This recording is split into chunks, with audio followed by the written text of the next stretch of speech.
Hey folks, this is Dunk again. Today I'm going to show you a gameplay guide about the S2M2 like Shadow 2-piece and Marauder set 2-piece setup that can be used for high rankings in the solo leaderboards. And this setup has roughly the same power as the one that is used by the big guys up there, usually like Wudiju, and that clear very high, but it has a very low, compared to the Shimizu setup where you use Legacy of Nightmares and full ancient gear.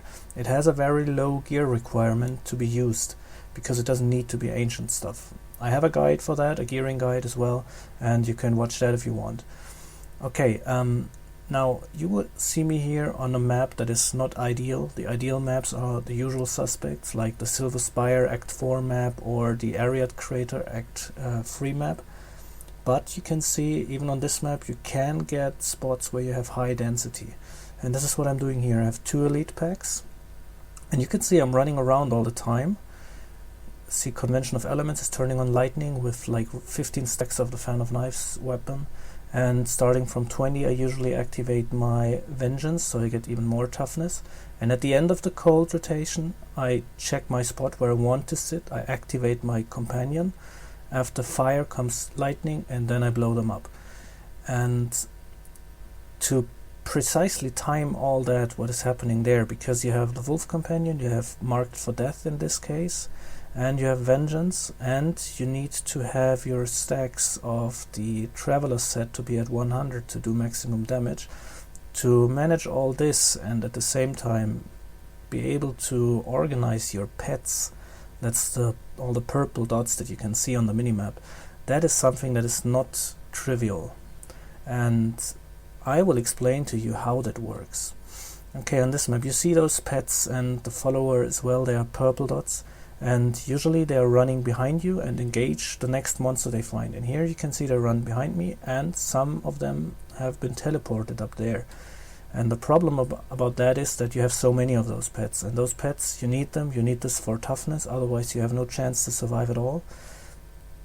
But you need to find a way to make good groups of monsters without something like Cyclone Strike that the monk has.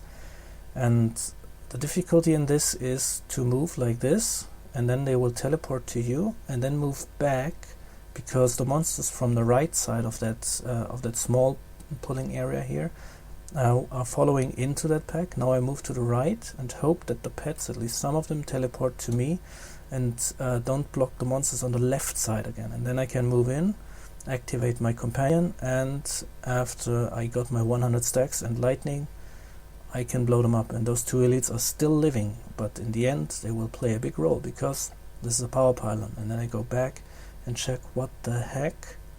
Wow, 2 almost dead blue packs. That means I get 6 progress globes, which is like 6% progress. That's actually a lot, and some trash around it. And so I don't want to kill them now. I know this is floor 1, so I can come back. I can teleport to town later in the rift and come back here, kill those 2, get 6% progress, and then spawn the Rift Guardian there.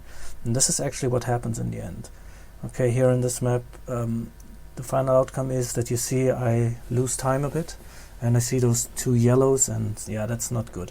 But right here I'm at 15 stacks of the Fan of Knives weapon, and when I teleport to the next rift level, I know that I will lose some time, so it's better to stay here, focus on the trash, move around so that the companions would not block everything, stand where you can do maximum damage and put Marked for Death there and blow this up. You see, this was actually worth something. And then this is the Spider Cave map. This is also one of the good maps. And in this case, it's for this setup, it's even better than for the Shimizu spec with Legacy of Nightmares, because you can survive much more, even though I'm dying once in that rift, because these monsters hit very hard that you have here. And you have to be very careful about that. Okay, here, at the end of cold, I stand there, activate my Companion, and then I die. This is because these guys do a lot of physical damage, and this is not where I have my maximum resistances. Alright, now about that activating of the Companion. With the S2, like not the S2, the Marauder 2-piece, you have all companions. That includes the boar companion, and the biggest part of the boar companion for this setup here actually is that it taunts the enemies. That's this weird sign that you see above the heads of those monsters. And the taunting means the boar is charging to you, and then it activates the taunt, and that means that the monsters are getting pulled to you. They're walking to you. And this is lasting for like 5 seconds. And since you don't apply any other crowd control, this always works. And this means that you have to check for the spot where you can pull the most monsters around the elites. And then you can blow it up after a while. Now the effect vanishes and boom. See, this was also a very good one, even though the elites survived. And the next thing is about the vengeance. You don't need cooldown in that setup. You really don't need any cooldown at all, because as long as you're walking around here, you have 50% damage reduction buff. And you can't see the health globe here that I have, but I have a lot of life regeneration. And when you stop, you have to have vengeance active for toughness and for the damage. And another one. And the elite died. Pulling ahead of progress a little bit here. Okay, and marked for death. Usually if you want to kill elites, and actually you have to kill elites even though you cannot kill them without trash. That's why you have to pull them around all the time. You have to walk them. You can't pull them like the barb with a spear or something. You have to walk them. And so you put marked for death preferably on these elites or close to them so that they get the buff, or they get more damage. And then you just have to find your spot where you can stand and survive. Alright, and in this setup you can remove marked for death if you're not at the very high rifts. You can remove that for preparation, focused mind. That would mean that you have almost endless discipline, and this almost makes you invulnerable. Okay, end of cold, beginning fire, activate the companion, try to stay alive, and in this case I had to activate the fan of knives before I die, because they were doing too much damage. And this is the third floor. Once again, not so good monsters, and seeing this you will realize that I will probably be able to clear quite some levels higher. I think I could actually do 98, maybe 100 if the stars align in that setup. But that's the gameplay. Usually you walk around, you run in circles around those monsters, you try to organize your pets so that they, like in this case, stand in the middle of the crowd, and this is done by moving first to one side of the group and then to the other side of the group, always making sure that the monsters are walking into that pool that you want to create there, like this. And this is something that you have to train. You have to get a feeling for the distance when the pets are teleported to you and how much you can survive. And one thing about the survival, contrary to my initial guide that I released on that spec, I have put on a lot more life regeneration, because the toughness is not the problem. But toughness is meaningless if you cannot sustain your life. And here I get a conduit. This is the one that allows me to clear the rift in the end. Okay, life regen, that's what keeps you alive, because you need that really badly. And this means in this case I have it on gloves, I have it on the helm, I have it on the belt, I have it on the boots, and the boar gives life regen as well. And this means I have 60,000 life regen per second. Yeah, the Templar gives life regen as well. And so 60,000 with roughly 700,000 hit points. So yeah, 12 seconds and at full life. That's cool, especially when you consider smokescreen, where you cannot get damaged at all. Alright, and here you see the conduit going. Before I activated conduit with Nemesis braces, I was trying to make sure that I kill all, or at least most, of the trash around with one good fan of knives, because if you have too much trash around you might not be able to kill the elites, especially the yellow that you spawn from the pylon. But you want to kill them, you have to kill them, otherwise it doesn't work. Alright, you can see the progress here and some bad elites. Let's jump a little bit ahead here. Okay, this is very close to the end. I will do one more blow up here. You can see that shortly here. And after that, I kill that last elite here. I see, okay, there's not much progress left that I need. I know I have those 2 elites. And after this, it comes to the part of the fight that is the most difficult for that setup.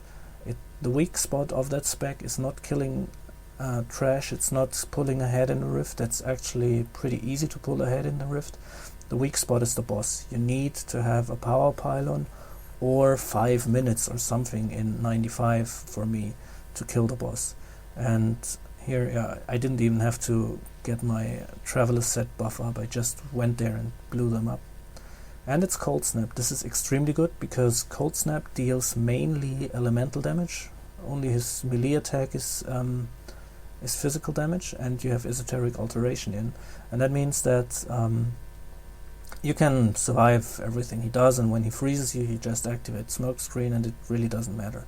And what I do here, I run close, I activate my wolf, and when lightning pops up, I'm actually activating my Fan of Knives, because why not? I do not have maximum crit chance there, but on a lucky one I can actually do some damage on him. And I have in that spec with base crit chance, paragon crit chance, I have crit chance on 1 ring, and the permanent 4% buff that you get from the sharpshooter passive, it's 20% crit chance. And the sharpshooter passive gives me 4% crit chance every second. That means I need 20 seconds to get to 100% crit chance. And here you see this is one of the lucky ones where I actually damaged this guy. Alright, and so yeah, I have 20% crit chance. I need 20 seconds to get 100% crit chance. That means I can, even after I started to really want to kill him and do damage, I can go up to 10 stacks, 11 stacks of the Fan of Knives, Lord Greenstone's fan, before I have to stop shooting at him and get my crit chance up. And this is what happens after this. Okay, I did my charge, and I time it in a way that I can fully use the conduit pylon. Look at Vengeance, because now is fire. After fire comes the the lightning rotation, and at the end of lightning I activate my embodiment of Vengeance. That means even if I don't kill him with the first blow, I will have Vengeance ready for the 15 stacks of it. And the same with the wolf, activated at the end of cold, or beginning of cold actually, and it works. And boom. And this is something that you have to, if you don't have cooldown on your gear, this is how you have to do it, even with power pylon, because you usually cannot be sure to really one-shot the boss, and so you have to fully use the power pylon. That means if you use it on 30 stacks and you time all your things right, you have all the buffs up for the next 15 stacks as well, making sure that you can clear that. Okay, I hope you learned how to play that spec. I teleported out to remove the elite pack, but you know that probably. Okay, hope you learned something from that, and enjoy playing that spec, and goodbye.